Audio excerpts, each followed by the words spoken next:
making headlines, President Muiz announces decision to establish a national sports fund. President Muiz guarantees that the Hiawahi financing program will be a continuous budgetary opportunity with funding allocated every year. And the Minister of Housing states that the newly launched Hiawahi financing program will provide much needed housing to many families across the country.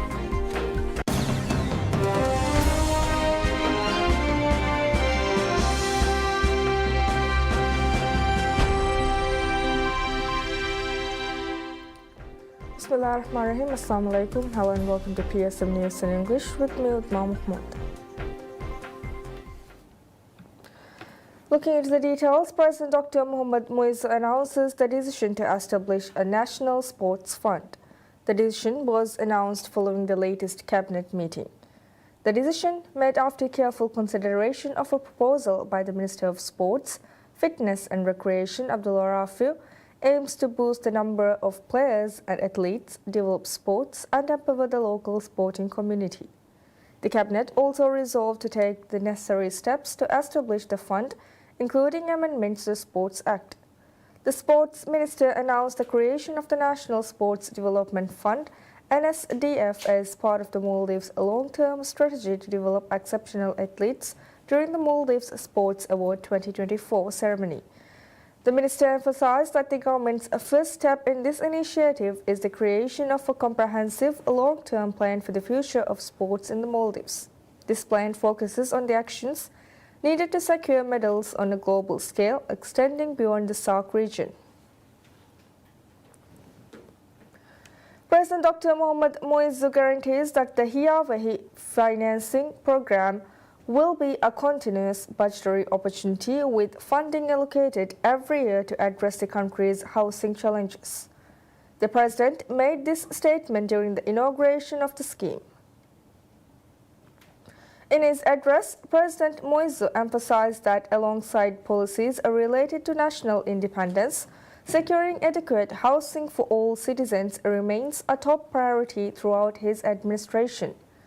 He further highlighted that the government's proposed budget for the upcoming year includes $64.9 million for the housing financing scheme, in addition to a separate allocation for government-run social housing projects. The Hiawahi financing program is designed to provide affordable loans for the construction of homes on vacant land with a nominal service charge of just 5%. It is an integral part of the government's broader strategy to address the housing shortage and offer financial support to citizens in need. President Muiz also reiterated that the government has already begun addressing housing issues from the very first day of his administration. In accordance with the government's manifesto, he assured that by the end of 2028, every citizen will have access to housing, ensuring that no Maldivian will be left without the opportunity to own or rent a home.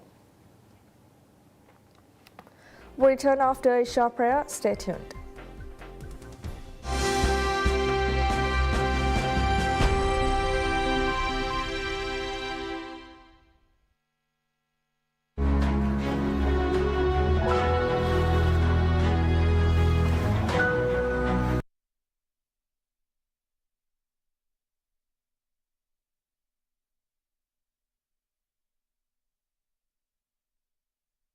الله أكبر الله أكبر الله أكبر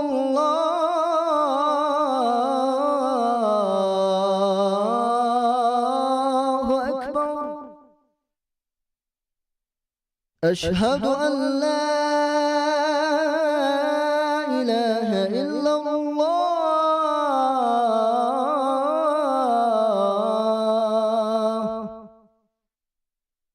أشهد أن لا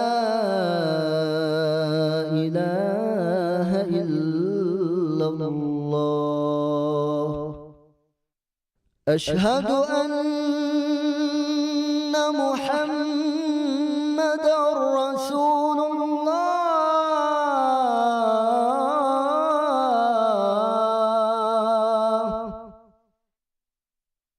أشهد أن محمدا رسول الله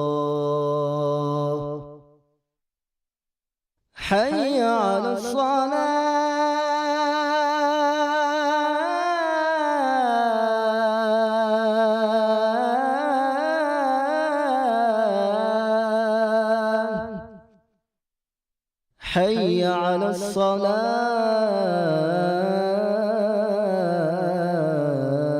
الصلاة حي على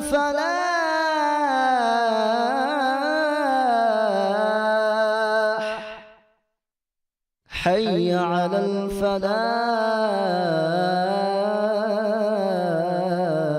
الفلاح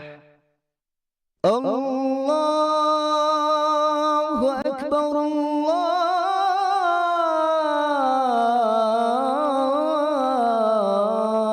الله أكبر لا إله إلا الله اللهم رب هذه الدعوة التامة والصلاة القائمة آت محمدا الوسيلة والفضيلة والدرجة الرفيعة وبعثه مقاما محمودا الذي وعدته وارزقنا شفاعته برحمتك يا أرحم الراحمين وصلى الله على محمد وآله وصحبه وسلم والحمد لله رب العالمين.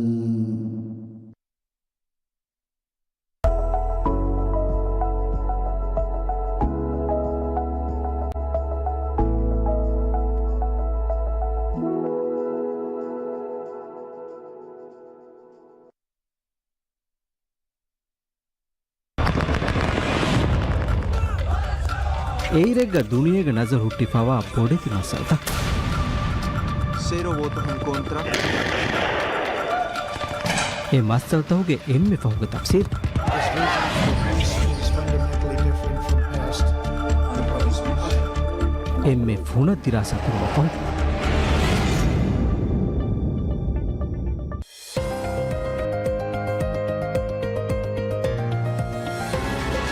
ದುನಿಯೆಗೆ ಕಳಿ ಕೊಮ್ಮೆ ದುವಹಕು ಸೋಳಗಡಿ ತಿರಿಹುಗ PSM ನ್ಯೂಸಿಂಗ್ PSM ಗೆ TV channel ತಕ radio channel ತ ಮಿಹಾರು PSM ಎಯಾ application ತಿಯ ಬೇಫ್ರುನ್ನ ಹಿಲೆ ಬಲಾಲೆವೇನೆ ಅದಿ ಅಡುವ ಹಾಲೆವೇನೆ ದುನಿಯೆಗೆ ಕೊಮ್ಮೆ ತಾಗುಹುರೆಗೆ ಕೊಮ್ಮೆ ಗಡಿಯ PSM ಗೆ channel ತ ಬಲಾಲುಮ ಅವಹ PSM ಎಯಾ ಆಪ್ ಡೌನ್ಲೋಡ್ ಕುರವ್ವ ಮಿಹಾರು ಆಪ್ ಸ್ಟೋರ್ ಉನ್ನ ಗೂಗಲ್ ಪ್ಲೇ ಸ್ಟೋರ್ ಇನ್ವೆಸ್ ಮಿ app download ಕೊಲ್ಲವೇನೆ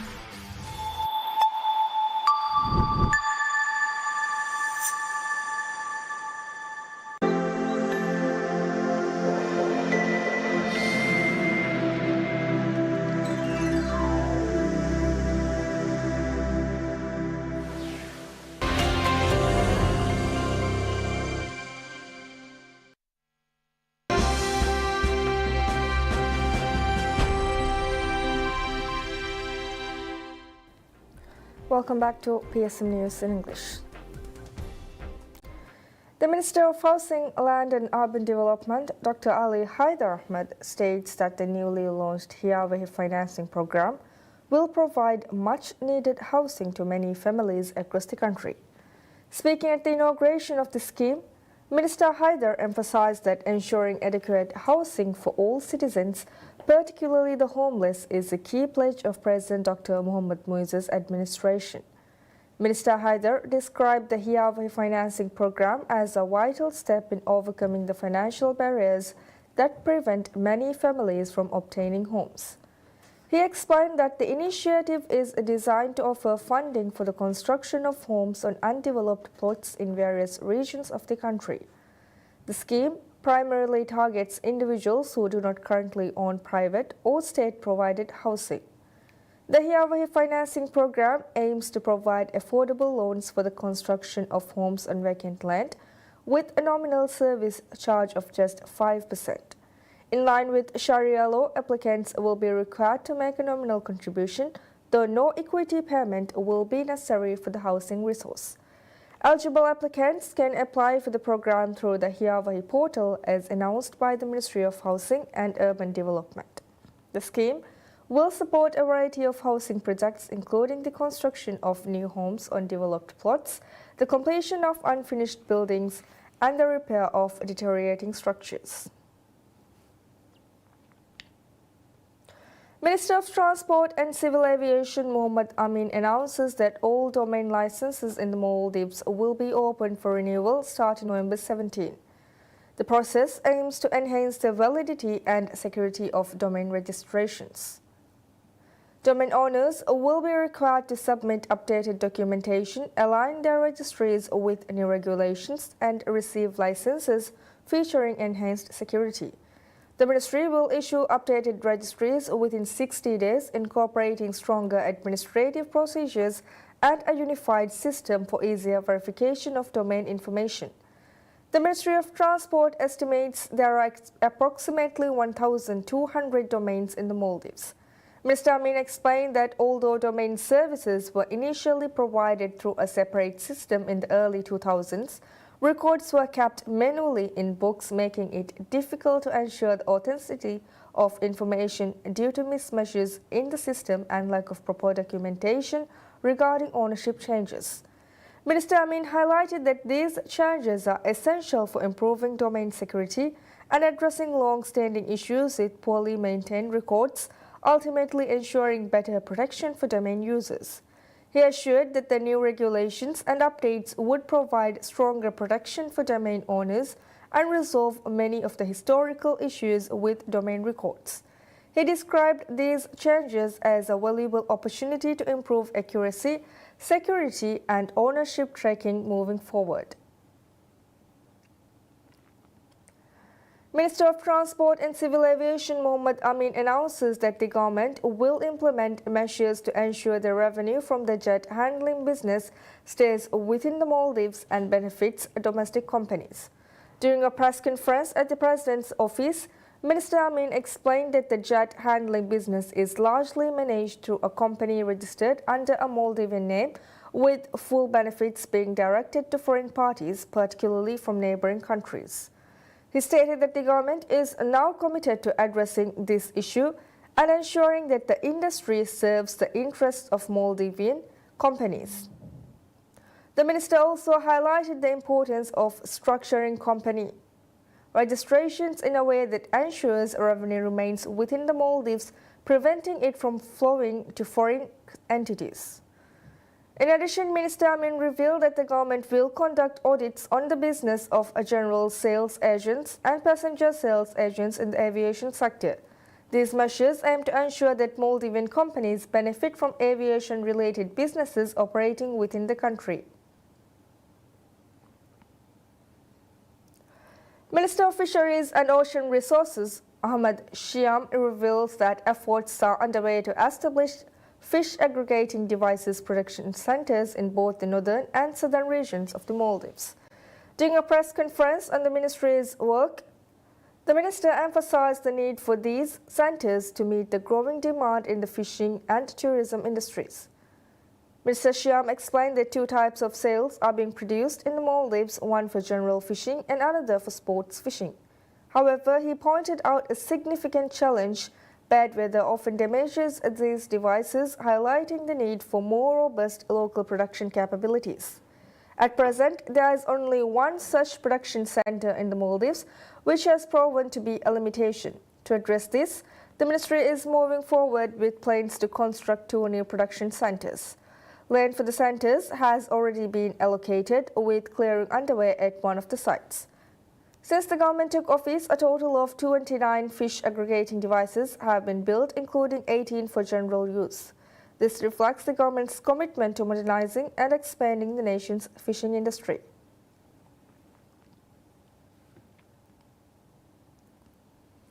Minister of Education Dr. Ismail Shafi emphasizes the critical role the community partnerships play in the success of schools.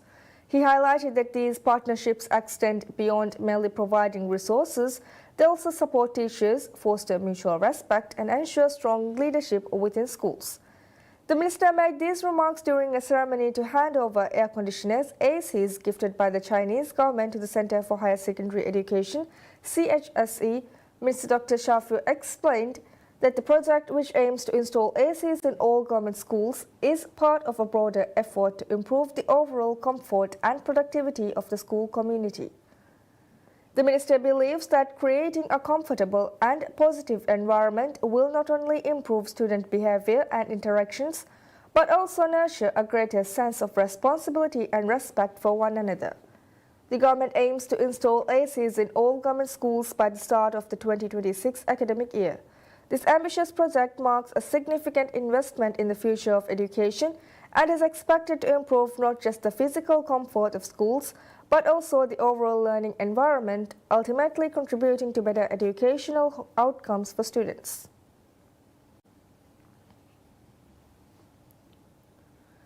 The Ministry of Construction and Infrastructure announces the commencement of the studies for the road development project of Male and Vilmale. This initiative follows an agreement signed between the governments of China and the Maldives during their official visit of the Maldivian president to China earlier this year. According to the ministry, a team of specialists has arrived in Maldives to conduct the research and collect data. The team will be gathering essential information from November 5th to 21st.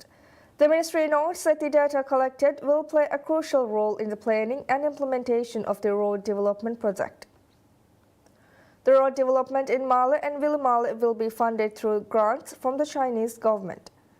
This initiative includes paving city roads and enhancing water and sewerage systems, electrical infrastructure, stormwater management, and fire hydrants.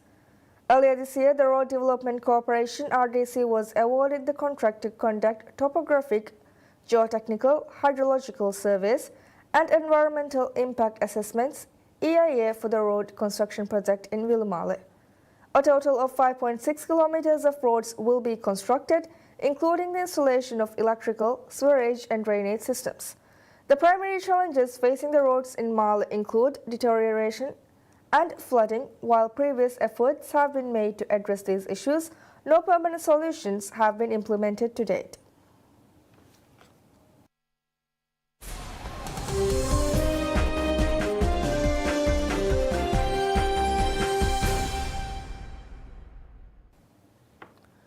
Boeing's BAN US West Coast factory workers accepted a new contract offer on Monday, the union said, bringing an end to a bitter 7-week strike that halted most jet production and deepened a financial crisis at the troubled plane maker. The union said members voted 59% in favor of the new contract, which includes a 38% pay rise spread over 4 years, easing pressure on new Boeing CEO Kelly Ortberg after 2 previous offers were voted down in recent weeks. And our members really stood strong. Our members took control. Our members, took ownership of this battle ahead. I'm so proud of this membership. This was a defining moment tonight. And we were able to change the past negotiations, and we were able to get wage increases of over 38%. We reduced the cost of health care and added other important insurance programs. We secured a commitment for the next airplane program. We got commitments on jobs for our facilities and maintenance to maintain the headcount, and we made many other improvements. Tonight, our membership voted to accept this contract by 59%. As some in the audience booed, John Holden, the union's lead negotiator, told members after the results were announced that this is a victory. And we achieved something that we hadn't achieved for the last 22 years. I'm proud of this membership. You can be proud of yourselves as well. You stood strong and you stood tall and you won. The end of the first strike in 16 years by Boeing's largest union provides welcome relief for a company that has lurched from one setback to the next since a door panel blew off a near-new 737 MAX plane in mid-air in January.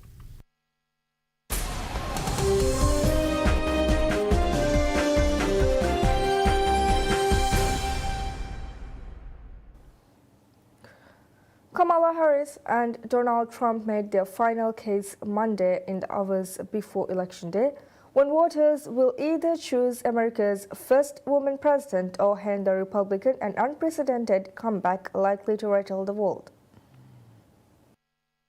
The Democratic vice president finished on a high note in Philadelphia in the must-win state of Pennsylvania with a rally on the steps immortalized by the boxing movie Rocky. She also referenced the film, telling thousands of supporters that here, at these famous steps, She was paying a tribute to those who start as the underdog and climb to victory. Former President Trump brought several family members with the conspicuous absence of his wife Melania up on stage at his closing rally in Grand Rapids, Michigan. Their final pictures reflected the critical importance that turnout is likely to play in a nail-biting race. In the final days, Republican and Democrat have delivered sharply contrasting messages. Speaking earlier in Reading, Pennsylvania, Trump pursued his apocalyptic vision of a U.S. in decline and overwhelmed by illegal immigrants, whom he described as savages and animals. Harris, meanwhile, hammered home her opposition to Trump-backed abortion bans across the U.S., one of her key vote-winning positions. At 78, Trump is the oldest major party nominee ever to run for U.S. president. But despite being tarred with criminal convictions and the scandal of his supporters' violent attack on Congress 4 years ago, when he refused to accept the results of the 2020 election, he goes into Election Day with major advantages. Harris has had to build an entire campaign in 3 months, but she was quickly galvanized the Democratic Party and stirred excitement among young voters and women. The world is anxiously waiting as the outcome will have major implications for conflicts in the Middle East and Russia's war in Ukraine, and for tackling climate change, which Trump calls a hoax. The most immediate fear is that U.S. democracy will be tested if Trump loses but refuses to accept defeat like he did 4 years ago, when his supporters stormed the U.S. Capitol.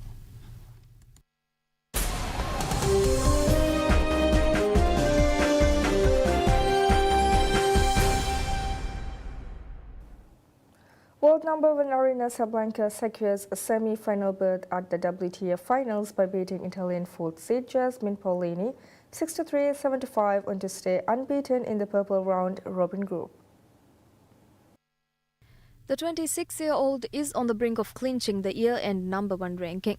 A win over Elena Rybakina in the final group match on Wednesday, or a loss from her rival Poland's Iga Swiatek, would seal the year-end top spot for the Belarusian. Sabalenka's win, combined with Chinese Zheng Qinwen's earlier 7-6, 3-6, 6-1 victory over Rybakina, ensured the top seed will finish first in her group regardless of her final result on Wednesday, making her the first player to reach the final tour. Australian Open and US Open Championship, Sabalenka also won her opening match in Riyadh against 7th seed Zheng. The Chinese player and Paolini and 1-1 records both remain in contention for the semis and meet on Wednesday. Swiatek is the only player who can overtake Sabalenka. The 23-year-old, who plays Coco Gauff, needs to retain her title undefeated and hopes Sabalenka loses her remaining matches in order to claim the year-end number 1 spot. Sabalenka is the first player to reach back-to-back semis at the WTA Finals as world number 1 since Serena Williams in 2013-2014.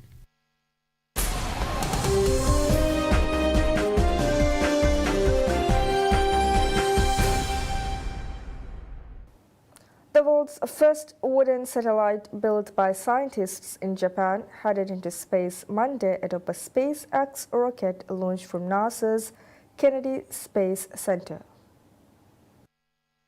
It will stay in orbit for 6 months, 250 miles above the Earth, in an attempt to prove wood is a space-grade material.